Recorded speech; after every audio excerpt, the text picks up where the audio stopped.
Aline Gabonga. Et nous voulons vous présenter notre média Réveille ta créativité. Donc nous allons à la rencontre des jeunes femmes, hommes qui ont des parcours inspirants dans l'entrepreneuriat, dans la création, dans l'innovation, les nouvelles technologies, le développement durable, l'immobilier également, pour vous apporter leurs connaissances, leur parcours et surtout qu'ils puissent nous partager les difficultés qu'ils ont rencontrées et puis qu'on puisse échanger et apprendre tous. Voilà, en fait, si vous connaissez des personnes autour de vous qui sont inspirants et même si vous avez des talents, si vous avez des choses que vous avez envie de partager, n'hésitez pas à nous contacter. Nous sommes sur tous les réseaux sociaux et surtout abonnez-vous sur notre chaîne Réveille ta créativité. Nous allons à la rencontre de Joseph Grenier, fondateur de France Confort Habitat. Donc un jeune entrepreneur et créateur donc, de cette entreprise immobilière. On va le rencontrer, on va savoir un petit peu ce qu'il fait, on va s'intéresser à son travail et surtout on va réveiller votre créativité. Alors suivez-nous.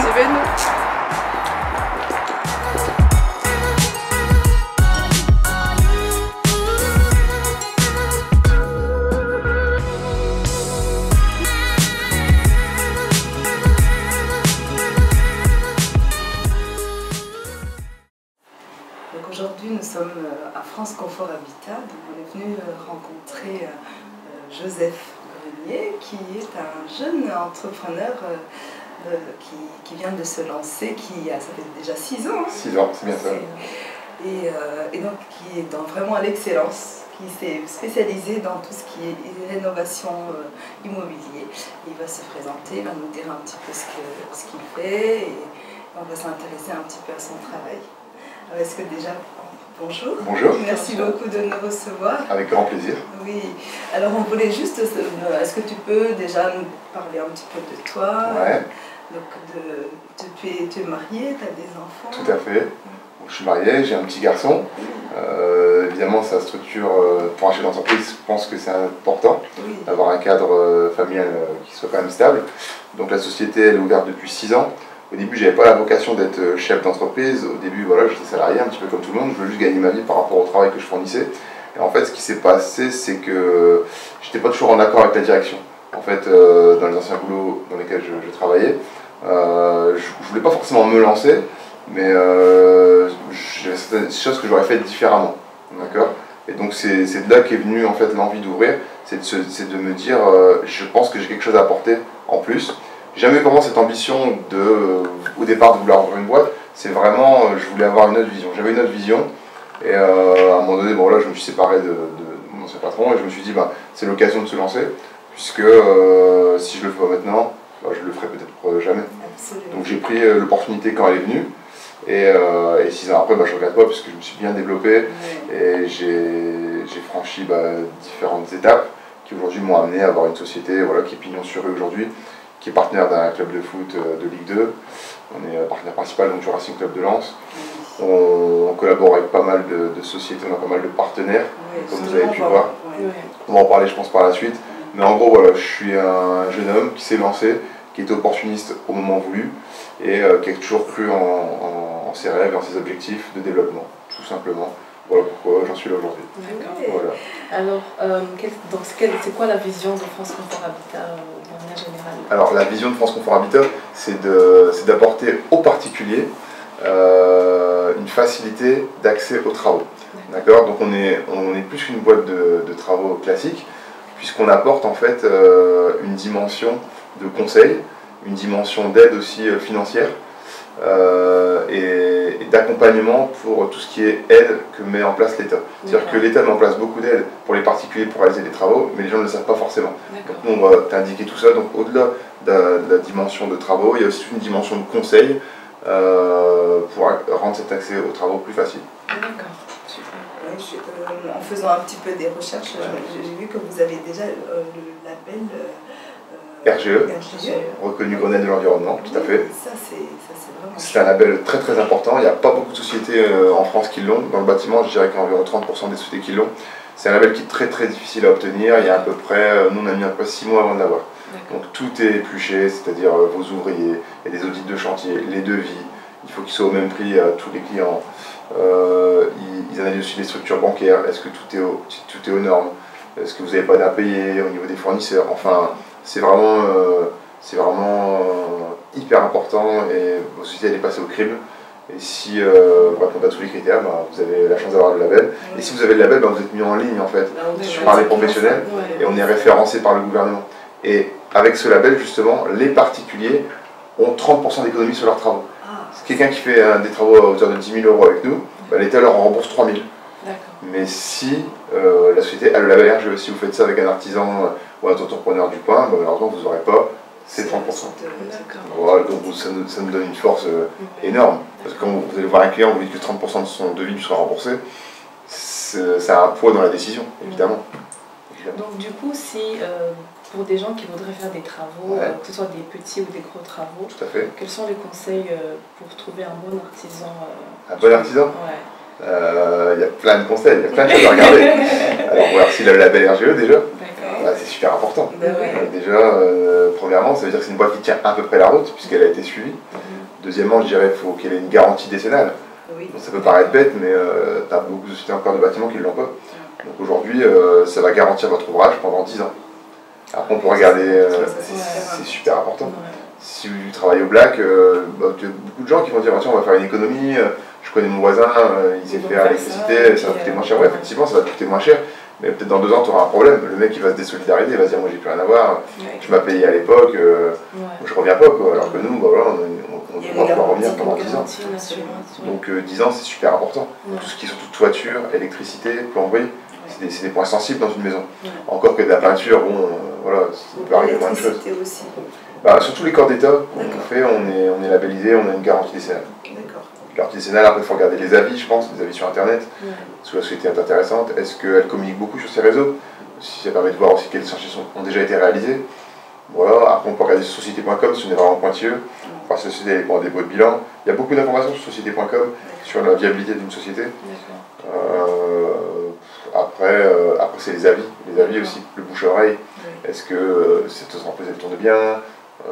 Ça se sait vite en fait. Vous n'aviez pas des réalisations que vous avez déjà faites par exemple. Si le gars te dit oui, moi j'ai déjà travaillé avec France Confort, ça s'est bien passé, ou avec une autre, c'est souvent c'est gage de qualité. Quoi. Moi, il y a un autre point qui m'a bien plu, le fait que vous travaillez, que vous respectez l'environnement. Tout à fait. Donc ça fait aussi partie des choses que je pense qui sont intéressantes et importantes à réaliser. À quel niveau on respecte l'environnement? On travaille avec des éco-matériaux. C'est des matériaux qui ne polluent pas la planète à l'avenir. Mais il n'y a pas que ça. Dans tous les travaux qu'on fait, on fait beaucoup de rénovation énergétique. Donc il faut savoir qu'aujourd'hui, créer de l'énergie, donc de l'électricité, du gaz, ça pollue beaucoup. Donc nous, on ne conçoit pas de travaux sans économie d'énergie. On fait toujours en sorte, dans un premier temps, que les travaux qu'on réalise chez vous rapportent de l'argent. Donc ça c'est super important parce que vous dites, c'est bien beau de faire des travaux, mais si en plus c'est des travaux qui peuvent me rapporter de l'argent, c'est encore mieux. Et en plus de ça, le fait par exemple d'isoler sa maison, de choisir un système de chauffage plus économique, ça permet de réduire les consommations électriques et de gaz. Forcément, si vous isolez par exemple votre toiture, vous allez consommer moins de gaz et moins d'électricité, et donc forcément moins en consommer chez votre fournisseur, et donc moins polluer la planète. Donc c'est toute une chaîne en fait. Donc ça c'est vraiment important à comprendre. C'est très très très important. Une isolation, une maison ça commence toujours par le haut, on isole les combles, ensuite les murs, et ensuite on utilise un système de chauffage à basse consommation d'énergie. Ça sert à rien d'avoir un super système de chauffage si la maison c'est une passoire. Il faut qu'elle soit isolée pour créer une inertie de chaleur. Et l'isolation c'est aussi bien l'hiver que l'été. L'hiver, ça protège évidemment du froid, mais l'été, ça protège des hautes températures. C'est-à-dire que peu importe qu'il fasse plus 30 dehors ou moins 5, vous à l'intérieur, on doit conserver une température ambiante en fait. On doit vraiment se couper de l'extérieur, sinon les consommations elles explosent. Aussi bien l'hiver en chauffage que l'été en climatisation. D'accord. Et jusqu'à présent, quels sont les travaux que tu es fier d'avoir réalisés? En 6 ans, on a réalisé plus de 5 à 600 chantiers. 600 chantiers. Donc aujourd'hui, on réalise tout. On est fiers de toutes nos réalisations. Aussi bien un particulier qui nous appellerait pour rénover juste une fenêtre qu'un investisseur qui nous appellerait pour rénover 5 immeubles, par exemple. Chose qu'on a déjà faite. Donc dans tous les cas, moi je suis fier de ce qu'on fait, que ce soit un petit projet comme un gros projet. Forcément, tu as plus de satisfaction quand tu réalises une belle extension. Forcément, tu vas créer plus plus de valeur ajoutée, plus de valeur dans la maison. Ouais. Forcément, c'est magnifique. Ouais. Surtout quand les personnes derrière, elles aménagent bien derrière. Ouais. C'est plus gratifiant que de faire juste une petite fenêtre. Mais au final, je prends du plaisir dans tout ce qu'on réalise, dans tout ce qu'on fait. Ça, Voilà. c'est chouette. C'est bien ça. C'est la base de tout. S'il n'y a pas de plaisir, je pense que... Ouais. Ouais. Non, franchement, C'est ça pas- se sent même par l'équipe Ouais. voilà, qu'il y a une bonne ambiance. Bah, que- c'est une dynamique d'équipe, Ouais. c'est évident. C'est jeune, c'est dynamique. Et dans ton parcours, je pense que le fait, on peut parler peut-être un peu de tes partenaires, Ouais, de ton parcours de partenaire. tout à fait. Alors, le premier partenaire, c'est le Racing Club de Lens. Hein. Yes. Donc voilà, nous sommes devenus partenaire principal avec Auchan du Racing Club de Lens. D'accord. Donc Auchan est devant, nous on est à l'arrière du maillot. D'accord. Donc aujourd'hui, le Racing Club de Lens, c'est un club qui est porteur. C'est la 8e influence de France. Donc pour un club de Ligue 2, c'est la numéro 1. Il y a plus de 30 000 spectateurs qui vont au stade Bollaert tous les samedis. Donc c'est assez exceptionnel. Aujourd'hui, tous les matchs du Racing Club de Lens sont retransmis sur beIN Sport 1 ou sur Canal+ Sport. Donc aujourd'hui, on a une visibilité forcément qui va être en dessous de la Ligue 1, dans le sens où il n'y a pas des grandes équipes qui vont s'affronter. Ça va être des équipes de Ligue 2. Mais en termes d'affluence au stade, et donc en termes de rentabilité pour moi, c'est tout aussi important. Donc on va dire que voilà, exactement. Et puis c'est un club qui a des valeurs en fait, le Racing Club de Lens. Et des valeurs collent justement à l'entreprise. Voilà, la fierté, l'ambition, le respect, tout ça c'est des valeurs qui sont importantes dans la société et c'est des valeurs que partage avec nous le Racing Club de Lens. Ouais. Donc c'est pas pour rien qu'on a fait ce partenariat avec eux. Donc là forcément c'est le partenaire plus important qu'on a. Mais on a pas mal de partenaires aussi comme l'UGC, le Kinépolis, Grand Lille TV, WEO, Transpol, franchement même NJ, le fournisseur d'énergie. On a fait vraiment pas mal de partenariats cette année et j'espère que ça va continuer. Mais il n'y a pas de raison. On se développe aussi beaucoup avec des partenariats. Et j'avais oublié même l'Olympique Marco Football, qui a un club de jeunes. Il y a plus de 4000 licenciés et qui a reçu le label Excellence de la Fédération Française de Foot. Donc pourquoi Marc-en-Barœul? Parce que la société est à Marc. Et aujourd'hui, c'est important pour nous de faire marcher les acteurs locaux dans notre réussite. Basé ici. On est basé à Marc-en-Barœul, donc forcément, on est obligé d'être partenaire du club de foot d'ici. Et en plus, voilà, un peu plus de portée, on va dire, nationalement. On est parti au Racing Club de Lens.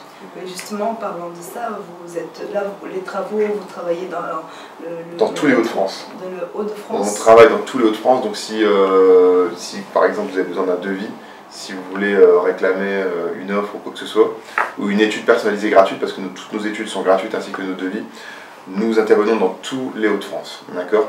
Donc il faut savoir qu'on part de Boulogne-sur-Mer, Calais, Dunkerque, jusqu'à Amiens, même on commence un petit peu la Picardie, Lille forcément, la métropole lilloise, Maubeuge, et là on vient d'ouvrir une première agence sur Nantes, donc toute la Loire-Atlantique va être couverte également.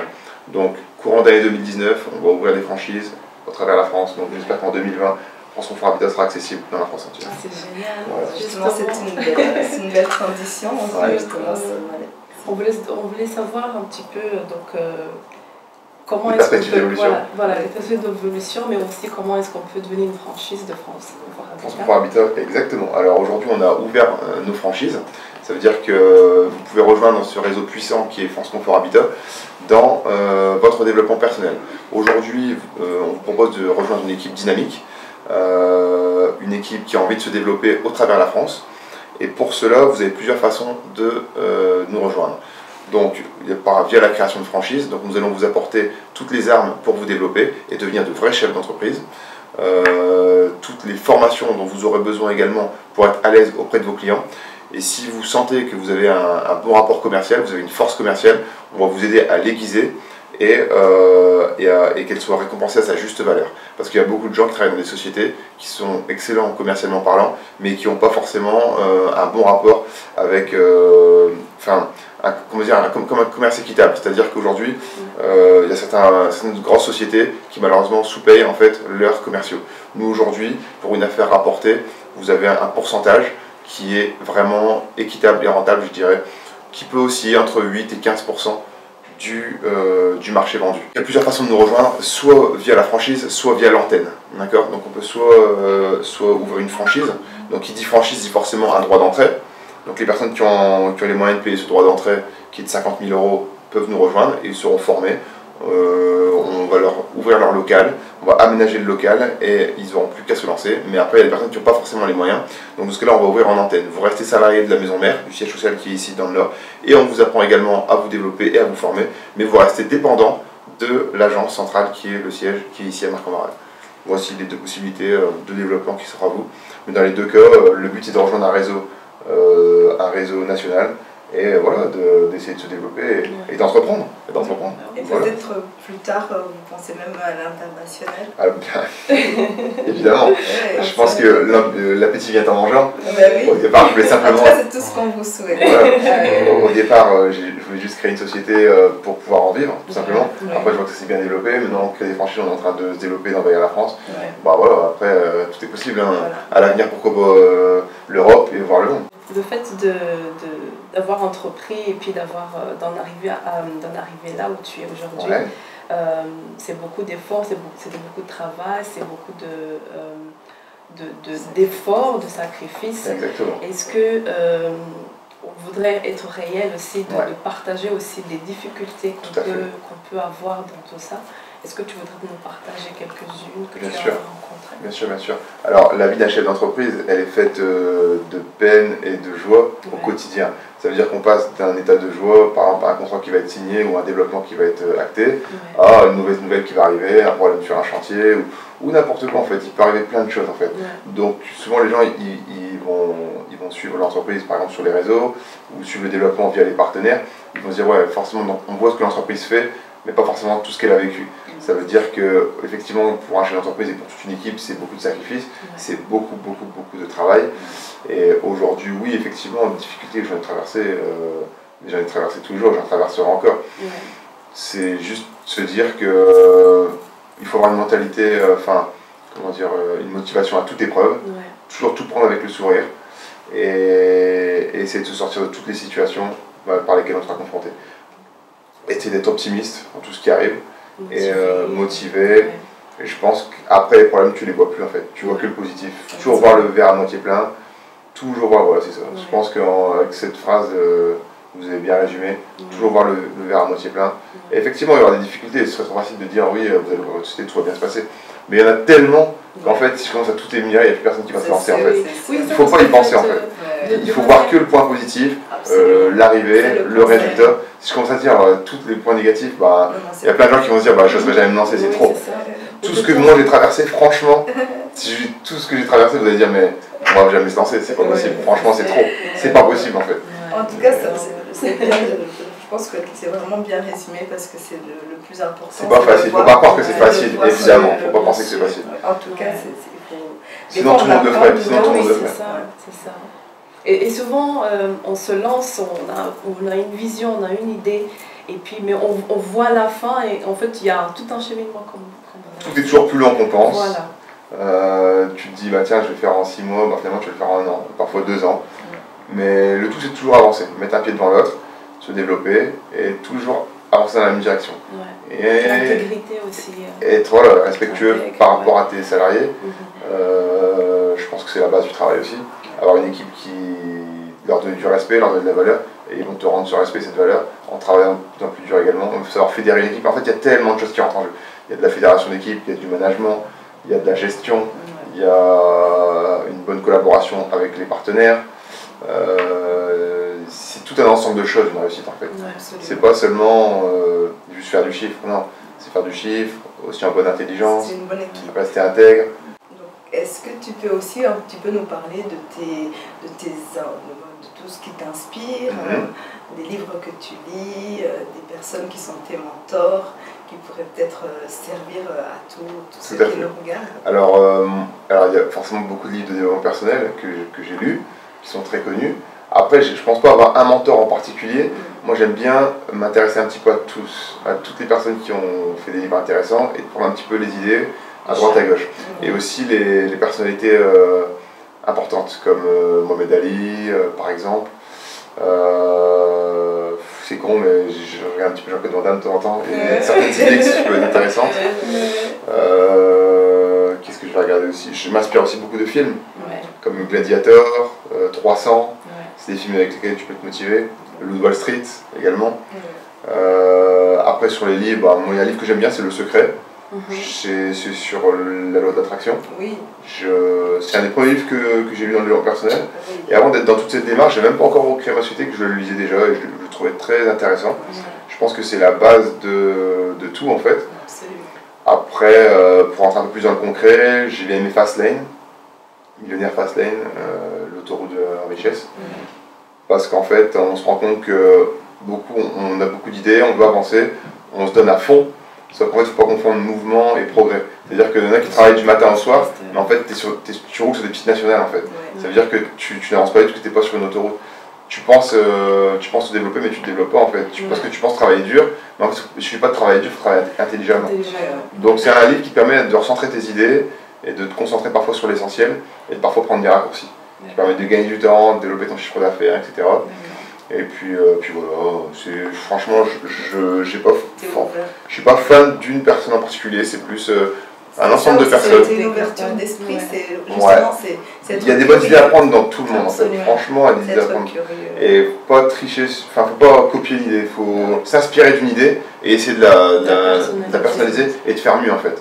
C'est ce que il y a beaucoup de gens qui disent ah tiens lui il a fait comme ça, je vais faire comme ça. Bah ça va marcher. Ça peut être ça marche pas du tout. Et comme on dit, tu peux t'empoisonner avec le rêve de quelqu'un. C'est-à-dire que tu vas vouloir faire comme lui, mais en fait ça va pas marcher parce que t'es pas lui en fait. Donc en fait, il a sa personnalité, il a des choses que pour lui ça a fonctionné, toi ça fonctionnera pas en fait. Alors que si tu t'inspires de quelqu'un, mais tu le fais à ta façon, là ça va marcher parce qu'en fait tu vas mettre de ta personnalité dans le projet et là ça va marcher. Donc faut pas copier, faut s'inspirer. Et si tu t'inspires de tout ce que tu peux retrouver, même sur YouTube, il y a plein de vidéos inspirantes, des bouquins, Père riche, Père pauvre, je pense que tout le monde connaît, des blogueurs comme Cédric Anissette, super inspirants, David Laroche, Franck Nicolas, voilà, c'est des gens qui sont super inspirants. Mais faut pas copier, il faut juste s'inspirer et le faire à sa sauce, je pense. C'est comme ça que ça marche. Et bien sûr, passer à l'action. Ah oui, voilà. Tu peux lire un milliard de livres et ne rien faire, ça ne sert à rien du tout en fait. Il faut passer à l'action. L'action, il n'y a rien qui remplace l'action. Il faut juste y aller en fait. Donc, justement, si un dernier mot pour un entrepreneur qui voudrait se lancer, trois qualités, trois mindset pour un entrepreneur qui voudrait se lancer. Alors moi je dirais qu'il faut être motivé, mais être obsessif. C'est-à-dire que tu dois être obsédé par ta réussite, vraiment. Ça veut dire que tu vois ton objectif, tu vois ton entreprise, tu dois être obsédé. Ça veut dire que tu dois même saouler tes amis, tes collègues. Pour tes amis, en fait, tu dois pas être quelqu'un finalement de fun, en fait. Tu dois être quelqu'un qui est un peu bizarre, un peu dans son monde. On comprend pas trop ce que tu fais, tu vois. Mais t'es focus. Tu sais où tu vas. En fait, quand ils vont s'amuser, ils vont aller au bar, ils vont aller boire des verres. Toi, en fait, tu vas y aller, mais t'es un peu à part, en fait. T'es dans une autre sphère, en fait. Tu penses toujours à ton objectif. Ensuite, en fait, c'est l'amour, en fait. Je dirais, c'est un deuxième point, mais c'est hyper important. Tu dois aimer ce que tu fais, en fait. Tu dois vraiment aimer ce que tu fais, parce que quand on aime ce qu'on fait, on va donner tous les moyens pour y arriver, en fait. T'aimes vraiment ce que tu fais? Ok, prouve-le, en fait. C'est ça. Voilà, c'est bête, mais quand t'aimes une femme, tu fais le maximum pour la conquérir. Donc en fait, il y a certaines femmes qui vont dire ouais, mais il n'a pas fait le maximum. Et le gars il dit si, je lui dis je l'aimais, c'est bon. Mais en fait, non. Est-ce que vraiment tu t'es bien joué? Est-ce que tu lui as offert des fleurs? Est-ce que tu lui as proposé un voyage? Est-ce que tu lui as vraiment dit que c'était la femme de ta vie? Est-ce que tu as rencontré ses parents? Et là, c'est faire vraiment le top, en fait. Et là, tu vois la différence avec celui qui a juste dit ouais, je t'aime. Et qui lui a demandé sa main dans un petit restaurant au kebab. Enfin, l'acte est là, mais en fait, c'est pas pareil. Est-ce que non, c'est pas pareil. Est-ce que vraiment tu as vraiment donné tout ce que tu avais pour cette personne? Et est-ce que tu es capable de donner tout ce que tu as pour cette entreprise? Est-ce que tu peux sacrifier tes nuits, tes jours? C'est ça en fait. Si tu es capable de faire ça, donc être obsessif dans ce que tu fais, l'amour, mettre de l'amour dans ton projet, mais vraiment. Et après, qu'est-ce que je dirais? Un troisième point, parce qu'on m'en a demandé trois. Mais déjà, je pense qu'avec ces deux points-là, on peut déjà aller loin. Mais là, franchement, oui. C'est le plus gros. Pour moi, c'est le plus important. Être obsédé par ta société et y mettre de l'amour. C'est tout. Franchement, c'est sûr que ça va marcher. C'est sûr et certain. Super. Voilà. Merci beaucoup, Gisèle. C'est un plaisir vraiment d'être venue et puis tu nous inspires aussi personnellement. On voulait juste savoir aussi s'il y avait d'autres activités. J'organise des soirées, je suis passionné d'événementiel en fait. D'accord. Donc avant même de lancer ma société, j'organisais des soirées donc dans des bars, dans des lofts, dans des boîtes de nuit, dans des lieux éphémères. Et j'ai toujours aimé faire ça, rassembler, unir, passer des bons moments avec des amis et puis d'autres personnes. Et j'ai conservé donc, ce concept, donc j'ai un gros concept qui a pris de l'ampleur également en même temps que France Confort Habitat, parce que forcément j'ai continué à avancer et à vouloir faire de mieux en mieux à chaque fois. Et donc le concept s'appelle G.I. Joe Party, et c'est un concept de soirée qui aujourd'hui est indépendant des boîtes de nuit. C'est-à-dire qu'aujourd'hui on travaille dans des lieux éphémères, on fait des soirées dans des musées, dans des châteaux, dans des galeries d'art, dans des stades. Et là justement, vu le partenariat qu'on a fait donc, justement, avec le Racing Club de Lens, on a réussi à négocier une soirée dans les halls présidentiels du Racing Club de Lens. C'est génial. Donc ce sera au Stade Bollaert, une soirée phénoménale, exceptionnelle. Il y aura 3 salles, 3 ambiances, ça va vraiment être top. Et ça permet de décontracter aussi, de tous se retrouver dans un cadre différent. Et ça permet de faire des affaires. Voilà. Du networking, de rencontrer des personnes dans un autre cadre qu'au bureau en costume. Bon, vous avez des grands patrons, mais ils sont habillés en décontractés. Et c'est comme ça qu'on fait des affaires aussi. Voilà. Donc ça va plus loin qu'une simple soirée, on va juste s'amuser, boire un verre. Et c'est prévu pour quand? Alors la soirée sera prévue le 16 mars 2019 au Stade Bollaert. Je vous enverrai donc en description de la vidéo les liens pour éventuellement faire une réservation. Voilà. L'entrée est à 15 €, donc c'est pas excessif. Et on attend 1200 personnes à cette soirée. Donc ça va être très sympathique. Quoi. Des clients, des élus, des gens tout horizon qui viennent simplement s'amuser. Enfin voilà, ça va être vraiment sympathique. En tout cas, ça donne envie déjà. J'espère que vous serez présents. On va partager toutes les infos pour que vous puissiez aussi les partager à vos proches et amis pour pouvoir éventuellement, donc, si vous êtes dans la région, aller donc, au RC Lens et poursuivre pour les prochaines soirées aussi qui viendront par la suite. Ouais, j'en fais à peu près une par an. Puisque les soirées c'est vraiment une passion. Donc une belle voilà. qui vaut la peine et comme ça. Comme ça, les gens ils l'attendent cette soirée. C'est la soirée. C'est bien. En tout cas, on est vraiment ravis de partager ce petit moment avec toi. Et en faisant un peu de recherche, on a su qu'apparemment hier c'était ton anniversaire. C'est ça. Exactement, j'ai eu 31 ans hier. Exactement. Capricorne, janvier, génération 88. On était Capricorne, c'était moi en général. On sait ce qu'on veut. On sait ce qu'on veut, on sait où on va et on avance, on était dessus. C'est chouette. Du coup, on a ramené une galette des rois. C'est vrai. C'est vraiment trop sympa de notre part. Franchement, merci beaucoup, on va la partager ensemble. On va la partager. Et du champagne aussi. Des champagnes avec toi, il faut fêter ça. Merci. En tout cas, un grand merci et bravo. On est très fiers de toi.